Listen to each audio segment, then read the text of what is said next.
नमस्कार, मैं हीरा देवासी। आप सभी 36 कौम के भाइयों को मेरा राम राम। चुनाव निपट गया, हार जीत होती रहती है, इनका कोई गम नहीं है। आप लोगों ने मुझे जो सहयोग दिया 36 कौम के भाइयों ने, उनका मैं तहे दिल से आपका आभारी हूँ। और कुछ मेरे समाज के लोगों ने भी मेरा सहयोग किया, उसका भी आभारी हूँ। मित्रों, मैं आपसे एक बात शेयर करना चाहता हूँ कि जैसे मेरे पहले मलबार हिल से टिकट मिला था, वहाँ चुनाव लड़ा था और वो संजोग से मैंने 5 साल इधर काम किया और वो सीट चली गई सेना को। फिर मैं धन्यवाद देता हूँ अशोक गहलोत जी को और हमारे शीर्ष नेताओं को, जिन्होंने मेरे को कुलाबा से टिकट दी। और कुलाबा में मेरे को कम समय मिला था, 12-13 दिन मिला था और मैंने कड़ी कैंपेनिंग की थी, लेकिन चलो संजोग से वो भी नहीं जीत पाया चुनाव। और इस बार महायुति की सरकार बनी है, उनको भी मैं बधाई देता हूँ। हमारे कांग्रेस के काफ़ी उम्मीद थी महाविकास आघाड़ी को, लेकिन होता है, इलेक्शन में चलता रहता है, कभी हार या कभी जीत, तो उससे मायूस नहीं हूँ। और मैं कोई मायूस नहीं हुआ हूँ, मैं फिर से लड़ूंगा और डटा रहूँगा मैदान में।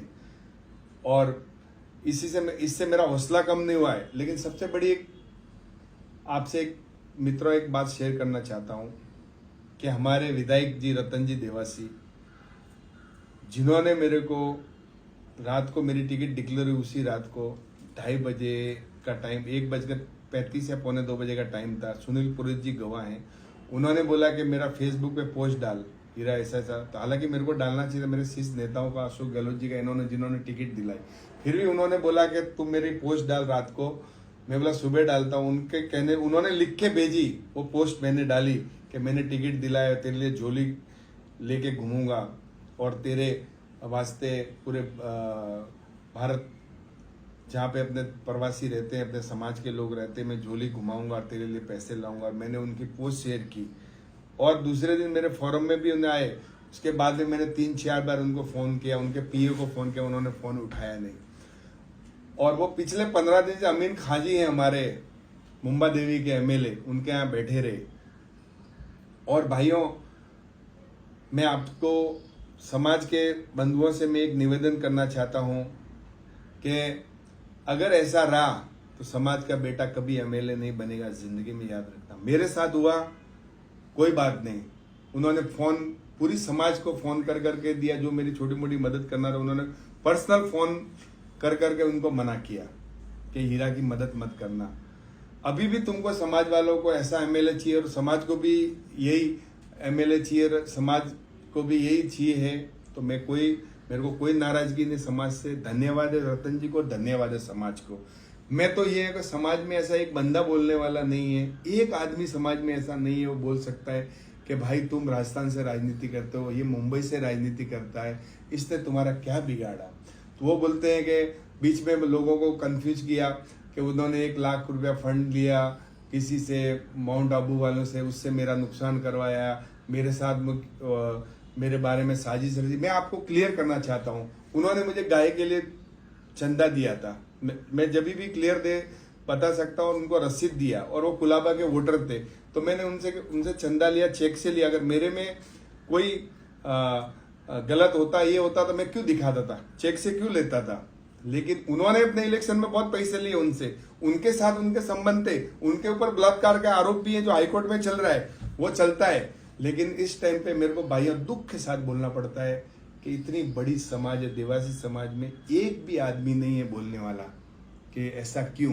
चलिए, मैं तो मेरी लड़ाई लड़ता रहूंगा, मेरी राजनीति चलती रहेगी भाइयों, लेकिन एक बात याद रखना कि अपने समाज में ये कभी नहीं चाहता है कि नया लीडर पैदा हो, और आपके बच्चे भी नेता नहीं बनेंगे, क्योंकि आप उनके सामने ऐसे नतमस्तक हो जाते हो कि जैसा आपके घर पे वो बाजरी की बोरी मिले।